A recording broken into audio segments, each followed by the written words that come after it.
अध्याय में बताया गया है। 7वें, 8वें और 9वें अध्याय में ईश्वर का स्वरूप क्या है, कैसे वह जगत का कारण है तथा ईश्वर तथा जीव का जो संबंध है वह बताया गया है।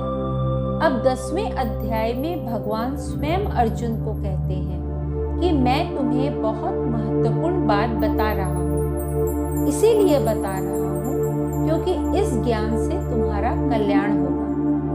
भगवान अर्जुन को बताते हैं कि चूंकि देवता भी हमने ही बनाए हैं और ऋषियों को भी मैंने ही उत्पन्न किया है, अतः यह लोग भी हमारी बनाई सृष्टि के भाग हैं। मेरा तो जन्म ही नहीं होता क्योंकि मैं सब समय रहता हूँ और सब समय रहूंगा।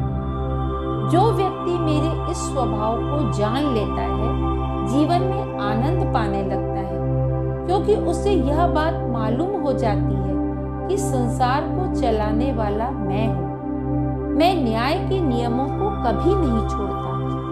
मनुष्य के भीतर जो बुद्धि है, ज्ञान है, क्षमा की शक्ति है, अपने मन तथा हाथ पैर पर नियंत्रण, संयम करने की शक्ति है, वह सब भगवान की ही बनाई है। सुख दुख, मन के भाव विचार, भय, निर्भयता, अहिंसा, तुष्टि, संतुष्टि, यह सभी भगवान द्वारा ही बनाए गए हैं। दान, तप, यश, अपयश आदि सूक्ष्म भाव भी भगवान से ही पैदा हुए हैं। 7 ऋषि, 4 योगी, सनक, सनंदन, सनातन व सनत कुमार तथा 14 मनु, यह सब भगवान के मन से उत्पन्न हुए एवं सारी मानव जाति मनु से ही पैदा हुई।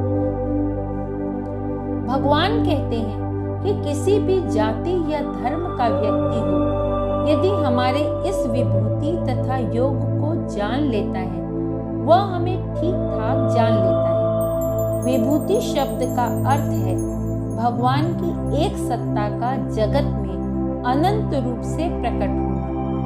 योग का अर्थ है समस्त अनंत नाम रूपात्मक संसार का एक ही भगवान में समा जाना। एक का अनेक होना विभूति है, अनेक का एक में लीन हो जाना योग है। ऐसे व्यक्ति द्वारा भगवान कभी नहीं भुलाए जा सकते। ऐसे व्यक्ति के भीतर भगवान की सच्ची भक्ति आ जाती है।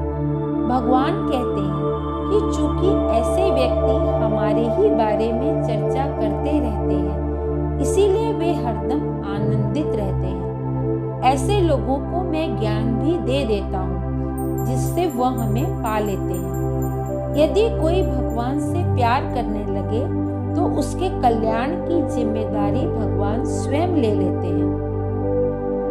भगवान से अर्जुन ने कहा कि यह तो ठीक है कि आप सारे जगत में हैं, लेकिन हमारी समझ में ऐसा नहीं आ पाता। इसीलिए आप अपने ऐसे स्वरूप के विषय में बतलाइए जिसमें हम स्पष्ट रूप से आपको देख सकें और उस पर ध्यान कर सकें। जैसे गांव से आने वाला व्यक्ति बंबई के कुछ स्थान, कुछ विभूतियां देखकर कहता है, मैंने बंबई देख ली। भगवान कहते हैं कि मैं भी अपनी सभी विभूतियों को नहीं बता सकता, पर कुछ मुख्य मुख्य विभूति बताता हूँ। मैं विष्णु हूँ, सूर्य हूँ, चंद्रमा हूँ, वेदों में शाम वेद हूँ, देवताओं में इंद्र हूँ, पानी में समुद्र हूँ, पहाड़ों में हिमालय हूँ, ऋषियों में भृगु हूँ, नारद मैं हूँ, यज्ञ में जप यज्ञ हूँ, दैत्यों में प्रहलाद हूँ, पांडवों में अर्जुन हूँ, शस्त्रधारियों में राम हूँ, विष्णुओं में कृष्ण हूँ, नारी जाति में श्री हूँ, कीर्ति हूँ, बुद्धिमता हूँ। अर्थात यह गुण भगवान के ही है। भगवान कहते हैं कि मेरी विभूतियों का कोई अंत नहीं है, सभी संसार का होना मेरे ही कारण है। यह अनंत ब्रह्मांड हमारे एक छोटे से अंश में है। यह बताने का अर्थ है कि हम भगवान की विशालता को केवल जानने का ही प्रयास न करें, बल्कि उनकी विशालता में अपनी शुद्धता को खोकर उन्हीं में समा जाएं। यह सुनकर अर्जुन के मन में एक विचार उठ खड़ा हुआ। इसकी चर्चा हम 11वें अध्याय में करेंगे। विभूति योग नाम का 10वां अध्याय समाप्त हुआ। तज धर्म सारे